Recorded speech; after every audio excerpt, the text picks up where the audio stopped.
Y seguimos tratando de aprender las cosas importantes para poder conocer, estudiar y luego posteriormente interpretar el Nuevo Testamento.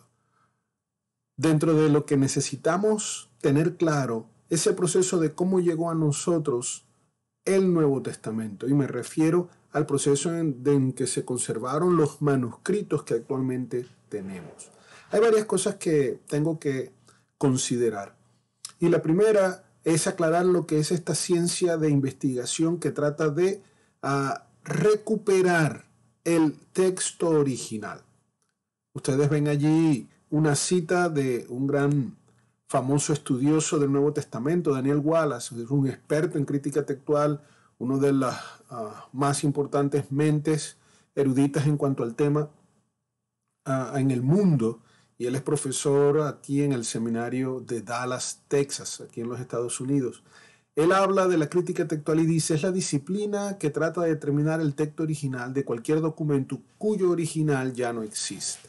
Y una de las cosas que necesitamos recordar es que no tenemos ningún manuscrito, y manuscrito es aquella cosa que se escribió a mano, aquel primer documento escrito a mano directo por el autor humano del libro bíblico. Recuerden que Dios en la inspiración mueve al autor bíblico a poder escribir la revelación de Dios. Entonces el autor es Dios, pero él usa un instrumento humano. Esas personas que escribieron el Nuevo Testamento, a los que Dios utilizó para que podamos tener los 27 libros, escribieron y ya no tenemos el original de cada uno de ellos. ¿Por qué?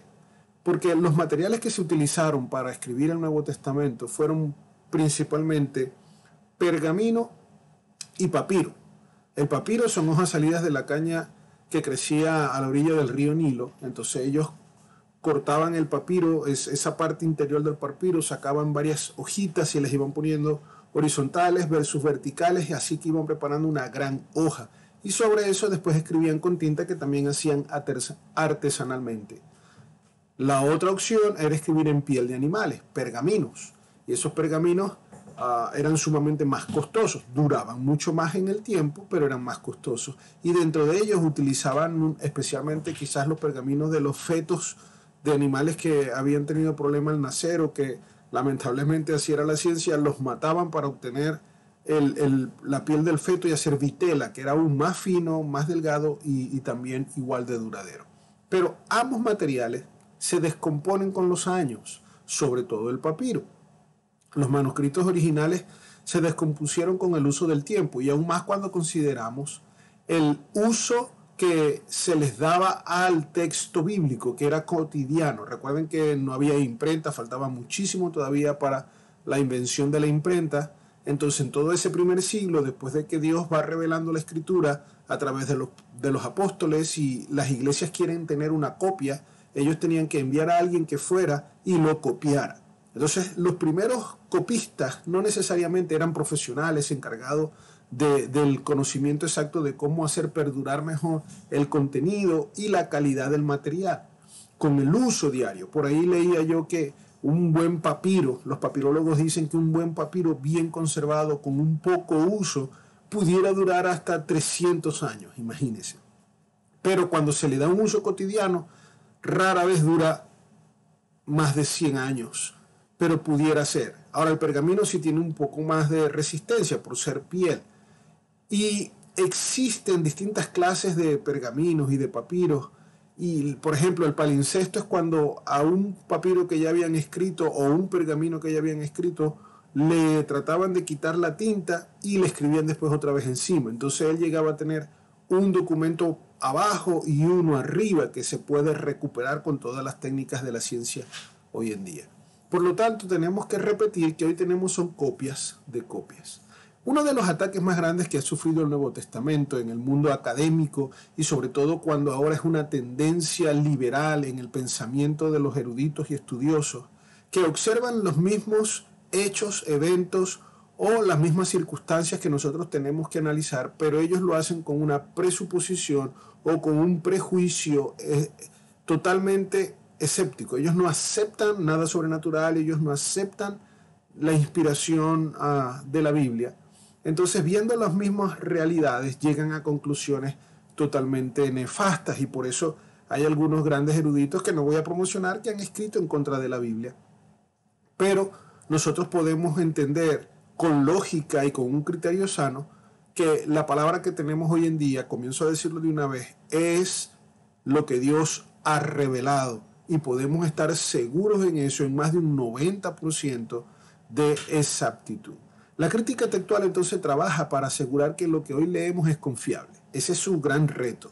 Esta ciencia compara los manuscritos unos con otros, va mirando los nuevos descubrimientos arqueológicos donde se van descubriendo a veces manuscritos y papiros más antiguos, por lo tanto más cercanos a la fecha en que el original se hizo, y va entonces descartando cuáles son las posibles variantes que tienen esos documentos para ir viendo qué variante salió posterior. Por ejemplo, si yo tengo un papiro del siglo VIII o un pergamino, para ser más realista, un pergamino del siglo VIII, y creo que eso es lo que la Biblia enseña, pero luego en el descubrimiento arqueológico se descubre un papiro del siglo II, es decir, mucho más cercano al original, y ese papiro tiene una versión del pasaje bíblico distinta, con una pequeña variación, una palabra o una expresión mejor hecha, o un versículo en un capítulo que no está, y comienzo a ver los distintos manuscritos más antiguos que no está ese versículo.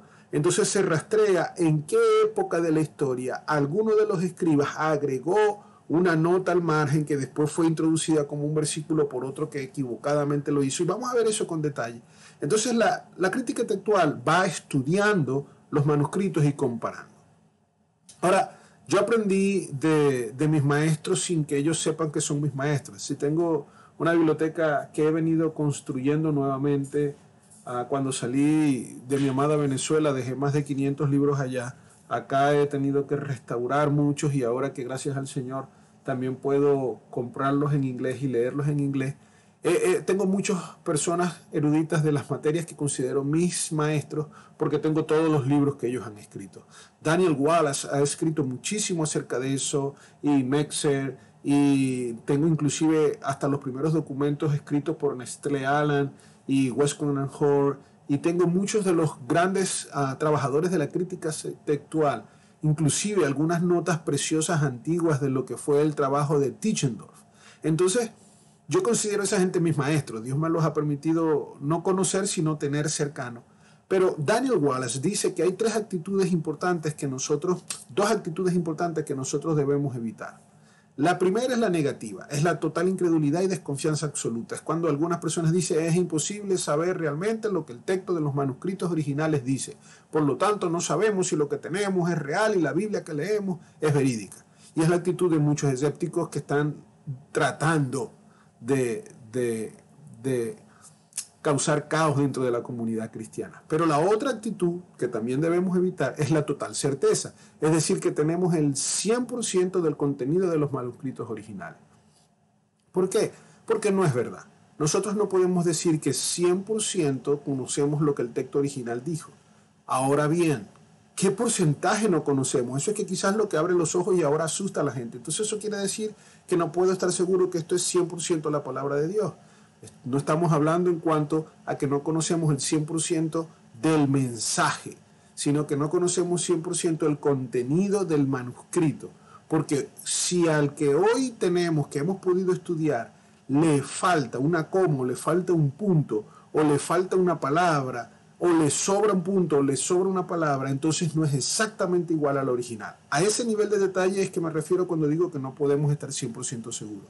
Pero a veces faltándole una coma y faltándole un punto, ya ha permitido que sepamos lo que el versículo dice. Lo podemos deducir, inferir, y lo podemos hacer con mucha exactitud. Entonces sí sabemos cuál es el mensaje, pero sería arrogancia decir que conocemos exactamente cada una de las letras que hay en cada uno de los versículos y que son exactamente iguales al que escribió el apóstol. Y les voy a dar ejemplo y vamos a hablar de esto con calma para que podamos digerirlo correctamente. 3 preguntas, y estas tenía en mente antes cuando hablaba acerca de cosas importantes que tenemos que aclarar para no tener pánico en nuestro corazón, para no dudar de nuestra fe, pero también para poder argumentar acerca de nuestra verdad de la revelación inspirada por Dios que tenemos en las manos, que sabemos que es la palabra indiscutible de Dios y que predicamos como buen reformado que somos, que es solo la escritura nuestra fuente de autoridad. La primera pregunta es: ¿cuál es el número de variantes que los manuscritos nos muestran cuando analizamos los documentos del Nuevo Testamento? Es decir, cuando comparamos los distintos manuscritos unos con otros, son escritos a mano, recuerden, entonces la ortografía no es siempre igual porque no se escribe con la misma hermosura y hay varios tipos de escritura. Entonces, cuando se comparan distintos manuscritos, ¿cuántas diferencias hay? Y esos son los argumentos que escuchamos decir a los grandes oponentes, opositores del Evangelio y de la cristiandad, y algunos de los más grandes estudiosos dentro del mundo liberal, agnóstico o ateo, hablan de esas cifras e intimidan. Segunda pregunta: ¿cuál es la naturaleza de esas variantes? Es decir, ¿qué clase de variantes son? Tendremos que preocuparnos por ellas. Y tercera, ¿qué parte de nuestra teología y de nuestras doctrinas es alterada por esas variantes? Entonces, ¿cuántas variantes tenemos? ¿Qué tipos tienen? ¿Y qué tanto afectan el mensaje? Una variante textual, y es una de las cosas que no puedes perder el enfoque, amado amigo, amiga que estás viendo este video. La variante es cualquier cambio de letra o palabra o signo, lo más mínimo que sea. Eso puede ser deletreo, omisión de una letra, cambio del orden de unas palabras, adición de una letra, adición de una palabra, falta de alguna de ellas. Cualquier cambio que haya en la redacción, en el deletreo, en la conformación sintáctica de la expresión, cualquier cambio se considera entonces una variante textual. Ahora bien, nosotros tenemos aproximadamente 138.000, 140.000 palabras en el Nuevo Testamento, en el griego. Estamos hablando ahora del griego. En la actualidad tenemos 5.735 manuscritos, algunas personas hablan de 5.680, y recientemente una de las instituciones a nivel mundial en Alemania, encargada de los manuscritos, dio otro número alrededor de unas 1.500, y después surgió otro grupo aquí en Estados Unidos que proclamó haber conseguido 70 manuscritos más. Entonces otros 30 por allá volvieron a 5.600, pero yo voy a apegarme a lo que Metzer, que escribió hace tiempo, decía con detalle. Tenemos 5.735 manuscritos, o si no 5.600, o si no 5.680. Son tres cifras que en la actualidad se discuten por distintos puntos que ahorita la variedad no la puedo explicar en cuanto a la cifra, pero 5.000, más de 5.500 tenemos por sentado.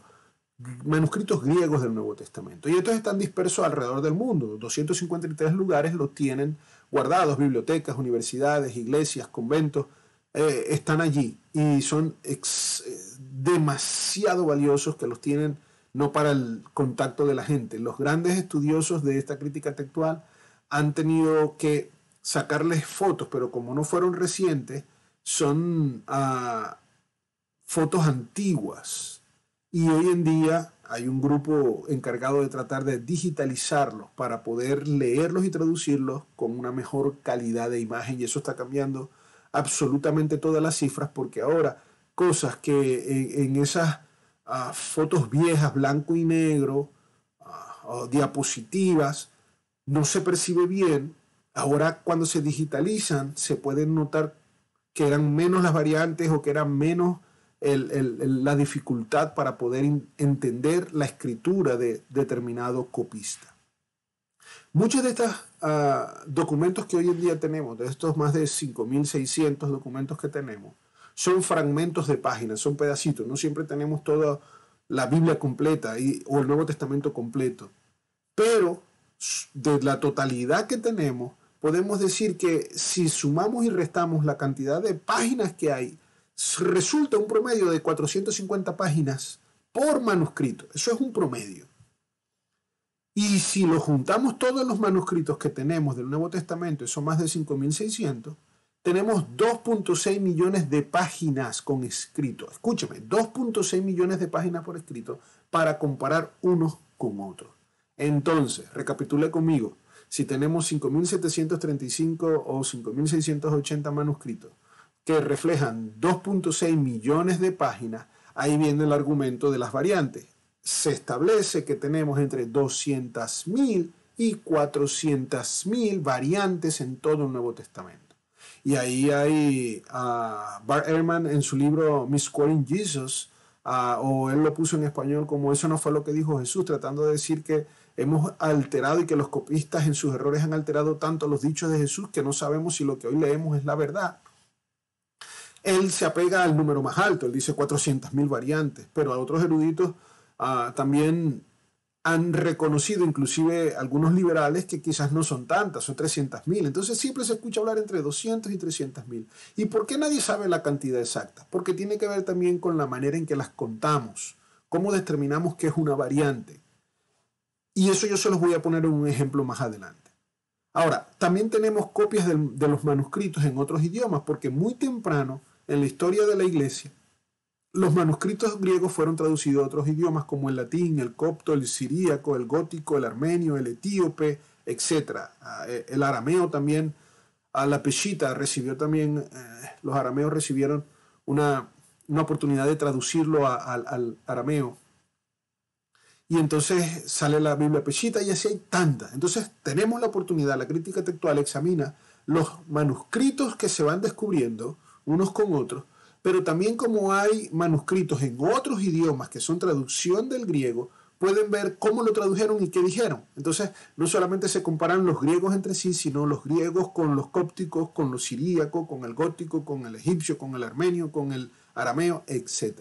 Y del latín, que fue el primero y el más grande idioma después que se estableció como un idioma franco en medio del imperio, tenemos más de 10.000 manuscritos de latín. Y entre el otro grupo de idiomas sumamos otros 5.000 más. Entonces nosotros podemos saber que en la actualidad tenemos un poco más, un poco menos de 20.000 manuscritos del Nuevo Testamento para poder estudiarlos entre sí y determinar la veracidad de lo que es el pasaje. Ahora escúcheme, hay muchas variantes porque hay mucho descubrimiento y hay muchos manuscritos. Si yo tengo solo en griego 2.6 millones de páginas que comparar, entonces, ¿qué crees tú que voy a conseguir? Va a haber errores. Y esos errores, vamos allá ahorita a hacer una categoría para entender a qué nos estamos refiriendo.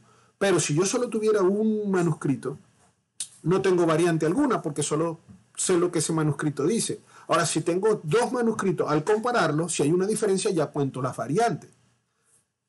Si yo tengo 400.000, si quiero poner el conteo máximo de lo que los que están en contra de la verdad bíblica quieren argumentar, todavía ese número es insignificante cuando yo comparo 400.000 variantes a 2.6 millones de páginas que tengo que examinar. Ahora, miren conmigo lo siguiente. De esos manuscritos, en su orden de importancia, vamos a encontrar que se valoran de esta manera. Los papiros. ¿Por qué? Porque los papiros son los más antiguos. Y la mayoría de los papiros vienen de la zona de Alejandría, de Egipto, que por el clima cálido de esa región, el material duró, mientras que para hacia Palestina o más arriba en todo lo que era el Imperio Bizantino, el clima no permitió que llegaran. Entonces, los papiros son los que se han descubierto al final. Es decir, los más antiguos los han descubierto al final, con algunos otros códices, que son libros escritos en unciales. Entonces, primero en importancia vienen los papiros, que estos son los más antiguos y son del siglo I hasta el siglo III. Recuerde, siglo I al siglo III. Después nosotros vamos a ver unciales o mayúsculos, son páginas escritas solas con letras mayúsculas. Y hay algunos más antiguos que son desde el siglo IV al siglo V. Y después hay minúsculos, que son otro tipo de cursiva. Y la mayoría de ellos son posteriores al siglo VIII. Y esos son de los que tenemos más. Es decir, tenemos muchísimos más de los más cercanos a nosotros, pero más lejanos del original. Y leccionarios, que también son en griego y que son como versículos o pasajes también, pero según tópicos y según algunas lecciones que estaban enseñándose, que también son del siglo VIII. Nosotros vamos a entender que lo que los papiros más antiguos nos ayudan a verificar es la edad de los papiros, es decir, ¿qué tan cercano tenemos los primeros manuscritos que están a nuestro alcance? ¿Qué tan cercanos son del original? Y los podemos comparar con los más antiguos, es decir, algo yo lo puedo comparar del siglo II, que son los 100. Por ejemplo, el papiro P52 es del 125 después de Cristo, y lo puedo comparar en un pedazo, una porción de Juan, con cualquier otro leccionario o minúsculo antiguo del siglo IX, del siglo X que podemos nosotros tener. Y si son parecidos, wow, podemos ver cómo los copistas fueron cuidándolos. Ahora, el 94% de los manuscritos que tenemos son posteriores al siglo VIII. Es decir, entre los minúsculos y los leccionarios tenemos la gran mayoría. Ninguno de ellos son papiros, es decir, los papiros no se conservaron tanto. En esa descripción que Meixer hace, lo establece y lo cataloga con estos números, que repito porque no quiero estar ahora aquí en las redes hablando con números que alguien dirá eso es arcaico. Recientemente en Alemania, en el instituto que se encarga de la clasificación, cambió algunos números diciendo que habían alrededor de 5.500 y pico de manuscritos. Luego salió otro grupo establecido aquí en Estados Unidos que sacó 70 manuscritos más que descubrieron en unos estudios que estaban haciendo, entonces ahora llegó a 5.570. Luego alguien sacó otros más y dijeron que ahora son 5.600. Es decir, los números fueron bajando porque se fueron dañando algunos manuscritos, se fueron descomponiendo de 5.735 a 5.680, después a 5.500, después volvieron a 5.600. Pero yo estoy usando este número, 5.735, porque es el que durante mayor tiempo en la historia se ha establecido. Y algunos hoy he escuchado de los grandes estudiosos, porque yo no soy nadie, no tengo una autoridad ninguna para poder pronunciarme y determinar con exactitud, siguen discutiendo que no se pueden descartar algunos manuscritos porque se hayan descompuesto un poco, porque todavía se tienen registrados en esos acetatos, esas fotoimpresiones, etc. Entonces, me voy con lo que Meixer enseña. Y Meixer dice que tenemos 116 papiros, algunos dicen que son 112. Entonces, ese es el tipo de cosas a los que me refiero. Mayúsculos tenemos 310, minúsculos 2.877, y fíjense que aquí está la gran mayoría, y leccionarios 2.432. Si vemos entonces en el orden de importancia, los papiros son los más importantes, como antes se los mostraba, los papiros son los más antiguos. Luego tenemos los mayúsculos, que también hay antigüedad, y algunos también que ya vienen acercándose en los siglos. Y después minúsculos y leccionarios tenemos una gran cantidad. Y aquí vemos un desglose más exacto. Fíjense que en este número dice que tenemos 12 manuscritos del segundo siglo, 64 manuscritos del tercer siglo y 48 manuscritos del cuarto siglo. Estos son los más cercanos. 124 manuscritos con menos de 300 años de su composición. Y alguien no conocedor de la materia podrá asombrarse y decir, ¿qué me estás queriendo decir, Pastor Natán? Que los manuscritos que nosotros tenemos para poder saber de dónde viene el Nuevo Testamento, los más cercanos que tenemos, son del siglo II al siglo IV, es decir, del 100 al 300. Entonces, ¿cómo sabemos que no se descompuso la información y que no se descompuso el contenido? Y eso es atemorizante cuando lo escuchas a primera fuente, pero acuérdate, no podemos tener una actitud de total escepticismo y temor, porque si le aplicáramos la regla de que con 300 años ya ha pasado tanto tiempo para desconfiar de su contenido, hermano, a nivel de la historia mundial, ningún documento, ¿verdad?, antiguo pudiera tener validez. Entonces tendríamos que descartar todo lo que conocemos de las distintas ocasiones o de las distintas comunidades antiguas que ha llegado a través de escritos. Porque la Biblia es única en cuanto a la cantidad de testigos. Te lo explico de esta forma. A nivel de que los siglos fueron pasando, de la Biblia se han venido descubriendo papiros, y sobre todo ahora del Nuevo Testamento. Déjenme referirme al Nuevo Testamento. Entonces decía, para el siglo II teníamos, por ejemplo, 12 papiros, después teníamos 61, después 121, después 179, después 258, 302, 370, 585 y 967. Así, para el siglo X ya se venían acumulando distintas opciones y había material. Pero para calmar tu inquietud, si alguien la tiene, déjame darte un panorama más amplio. De los grandes estudiosos historiadores, griegos, romanos, a los mismos judíos, que nos han permitido conocer detalles de la civilización griega, romana y de todo aquello dentro del Medio Oriente y de aquellas comunidades antiguas, inclusive las egipcias. ¿Cuántos documentos de ellos tenemos? ¿Qué tan viejos son? Para nosotros poder entonces decir que 300 años, 100 años, 400 años de un documento que estoy descubriendo es demasiado para confiar en él. Miren, por ejemplo, miren esta tabla que es especial. Aquí vas a conseguir el autor, la fecha en que escribió, en la que él vivió, por lo tanto, la copia más temprana que tenemos de él, cuántos años de distancias hay entre la copia y lo que él escribió, cuántas copias tenemos y la exactitud. Eso es cuando se comparan y etcétera. En algunos hay respuesta, en otros solo quiero dar un ejemplo. Plinio vivió del 61 al 113, en algún momento de eso él escribió, pero la copia más temprana que tenemos de sus documentos es del 85 después de Cristo. 85 después de Cristo. Es decir, que tenemos 750 años de diferencia entre el original y lo que llegó, y solo tenemos 7 copias de él. Platón, imagínate, todos los escritos de Platón.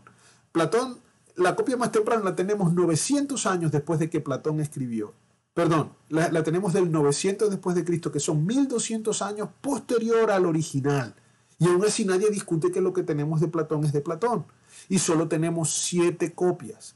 Demóstenes, la copia más temprana la conseguimos del 900, es decir, a 1300 años después de que él escribió, y solo tenemos 8. Suetonio, 800 años tenemos entre la copia descubierta y solo tenemos 8 copias. César, tenemos 1000 años de diferencia y solo 10 copias. Tácito, tenemos 1000 años de diferencia y solo 20 copias.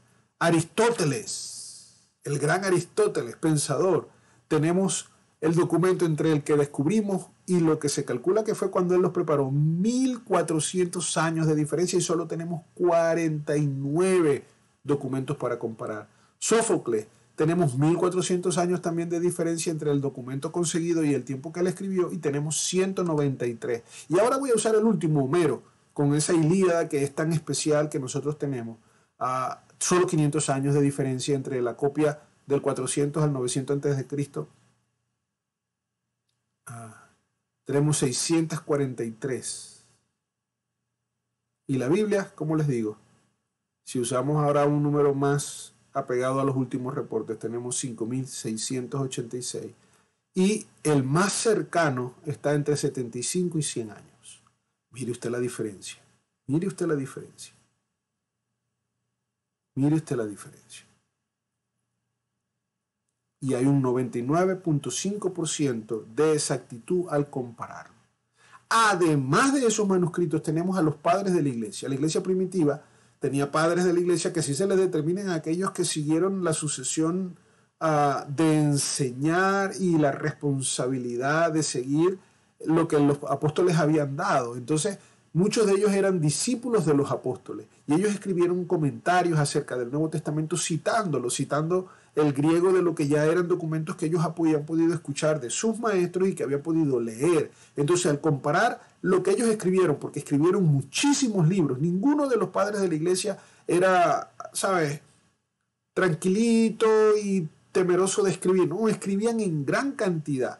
De ellos tenemos más de 1 millón de citas patrísticas que al compararlos, mira, si nos borraran y nos quitaran todos los manuscritos que hay de cualquier idioma y del griego, todavía con las 1 millón de citas que tenemos del Nuevo Testamento por los padres, pudiéramos reconstruir la totalidad del Nuevo Testamento.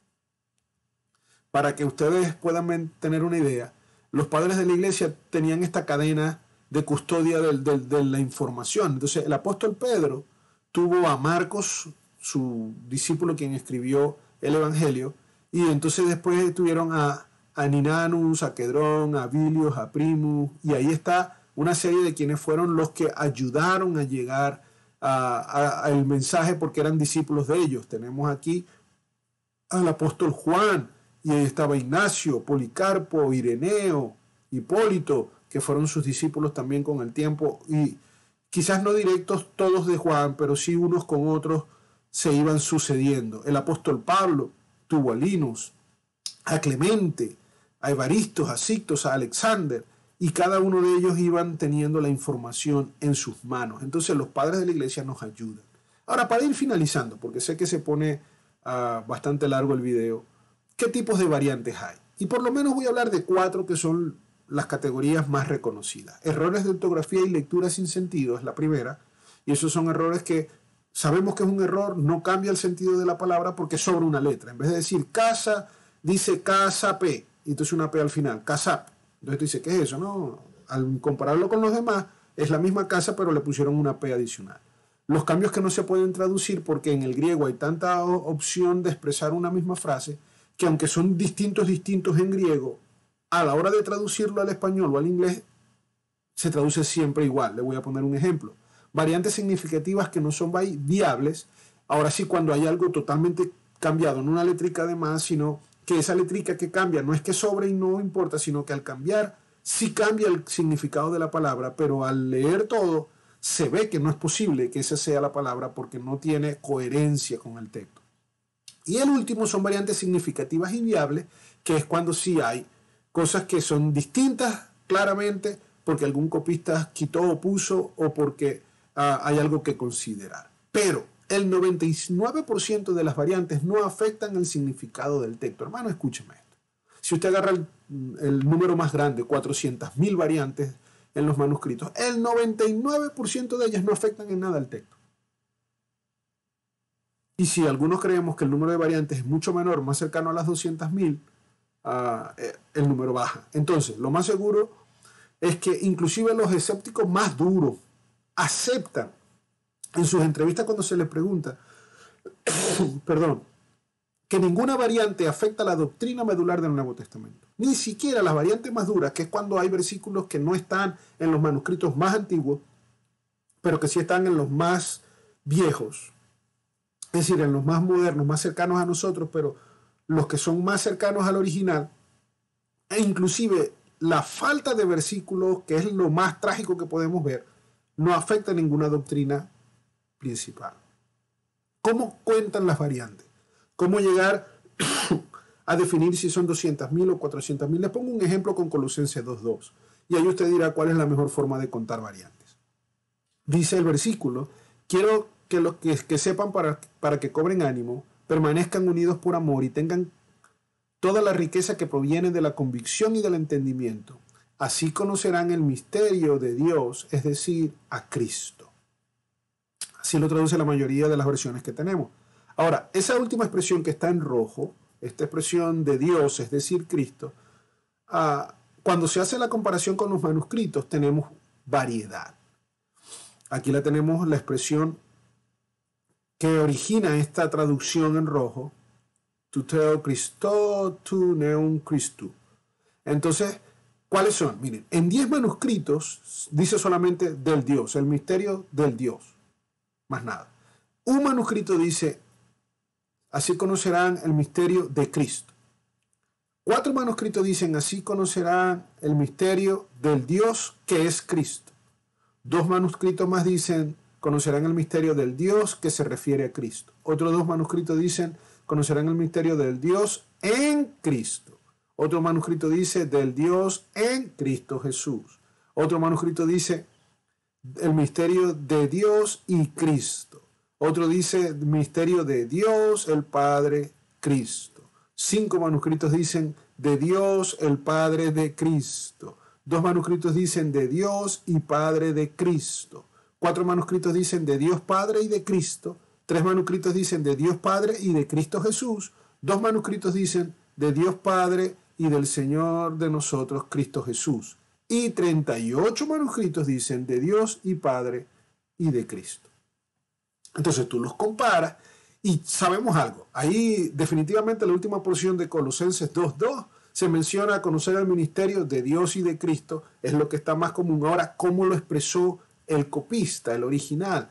Entonces, fíjense, solamente estamos hablando de cómo definir cuántas variantes hay.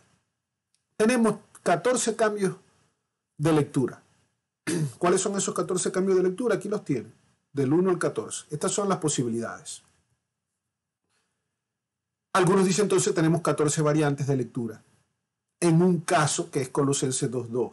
Y eso se ve en 79 manuscritos. Es decir, mirando 79 manuscritos, tenemos 14 variantes en un caso, que es el caso de Colosenses 2.2.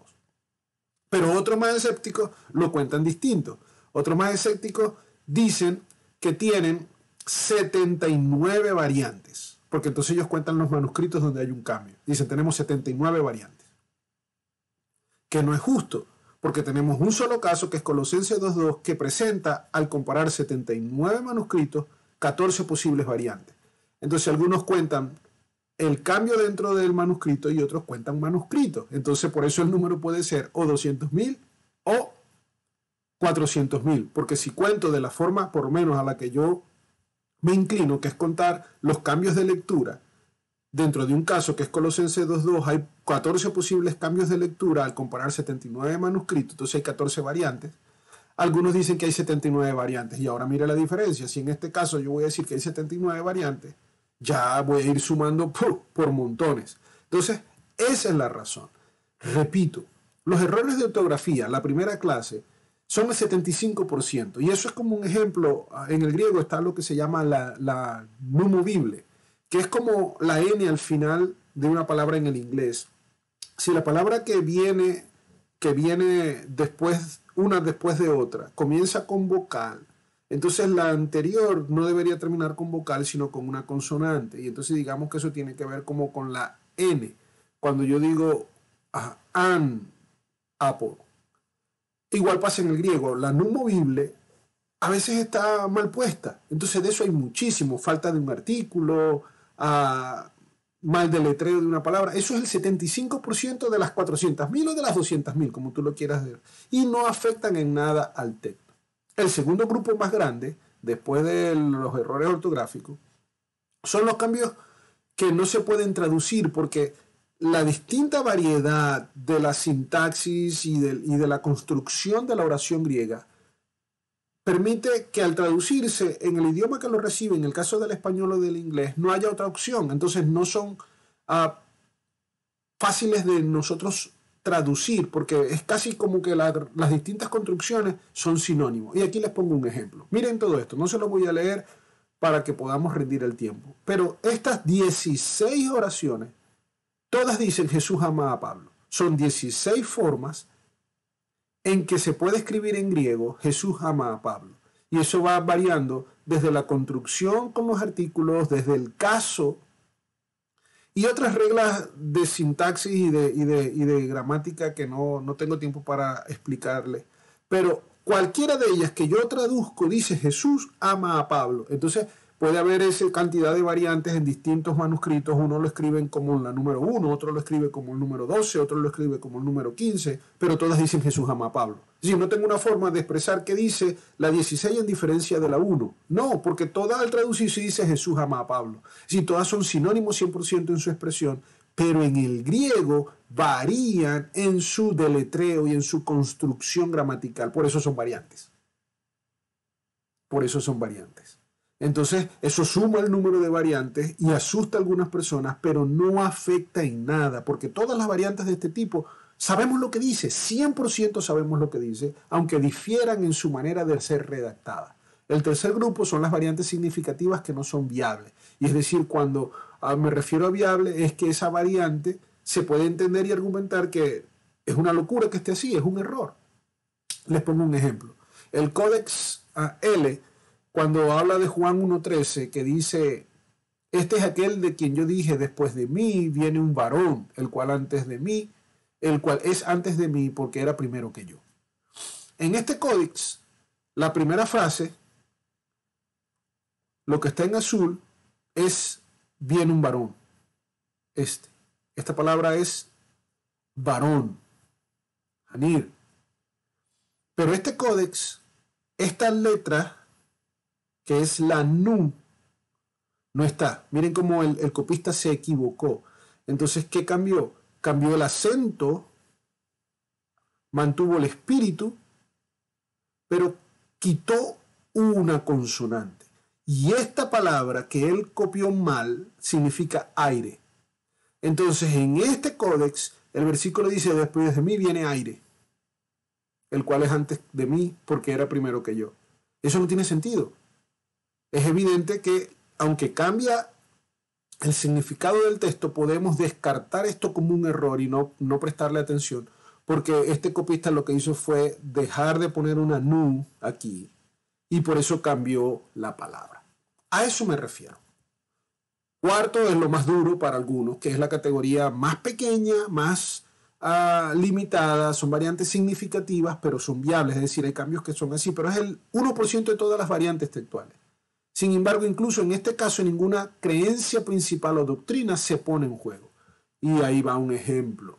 Apocalipsis 13:18 dice que el número de la bestia es 666. Pero cuando vemos los papiros que se han descubierto, los más antiguos, por ejemplo, hay un papiro que está en el Museo de la Universidad de Oxford, o el Codex Ephraimi Scriptus, los más antiguos de Apocalipsis dice que es 616. Es más, muchos eruditos hoy en día dicen que el 666 se cambió, fue algo que en el posterior tiempo del copiado mutó. Entonces toda la vida, cuando tú le preguntas a la gente cuál es el número de la bestia, 666, resulta que puede ser, es muy probable que sea 616. Ahora, yo te pregunto a ti, querido hermano o hermana en Cristo, ¿qué cambia eso tu fe?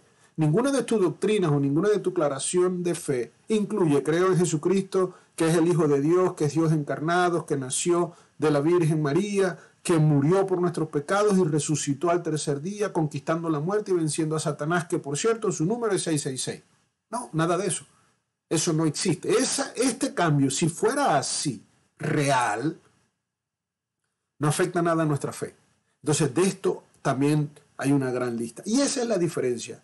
Algunos, cuando hacen el trabajo de crítica textual, quieren definir entonces cuál es el mejor texto griego para traducir el Nuevo Testamento. Y hay una gran discusión que me apasiona, pero no tengo tiempo ahorita para entrar en ella.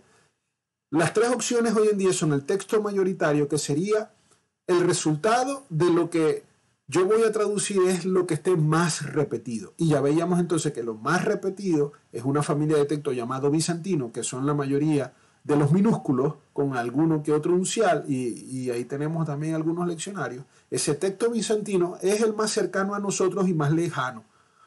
Es el menos cerca del original.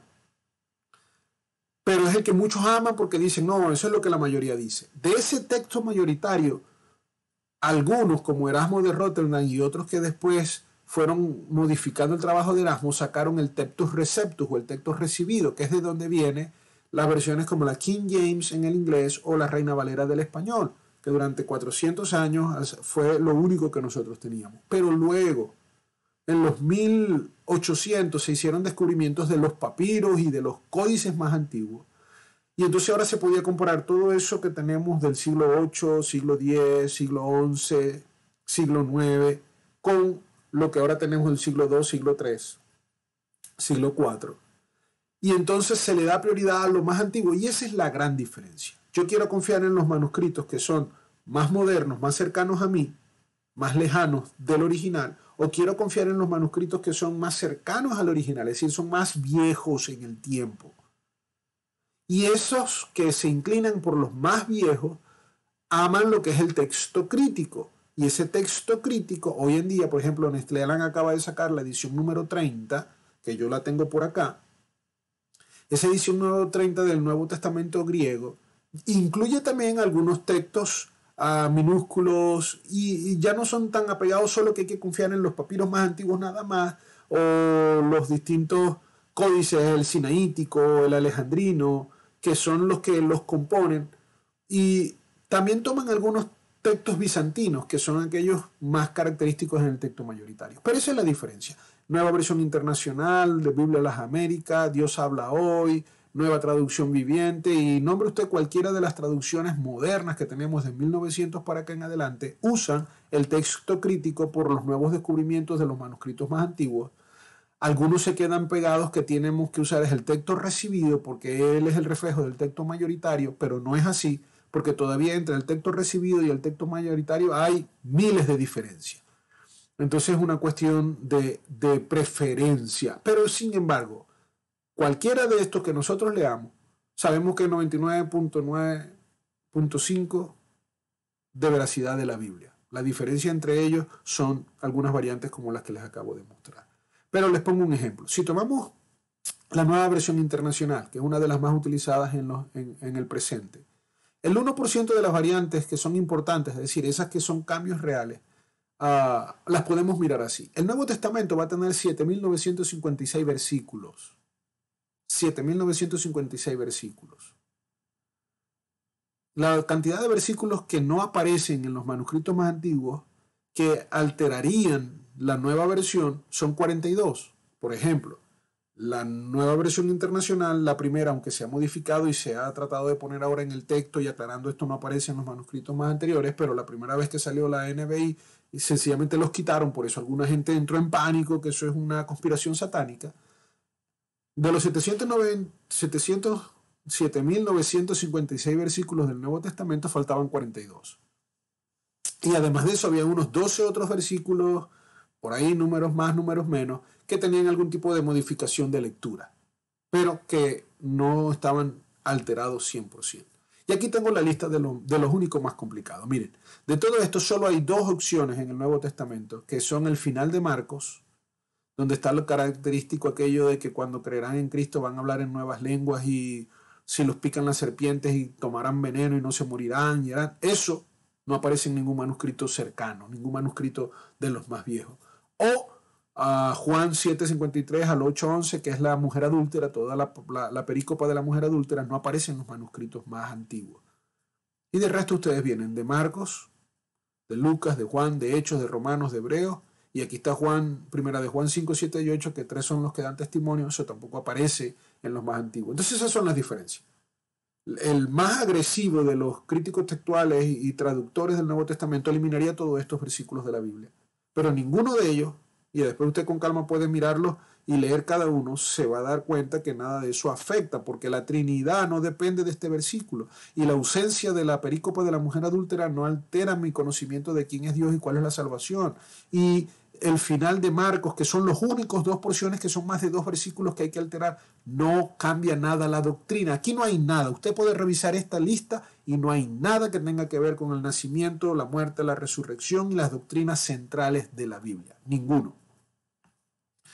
Ya en el próximo video vamos a estar hablando acerca del canon del Nuevo Testamento, pero mi intención era que hoy pudieran conocer un poco acerca de la crítica textual.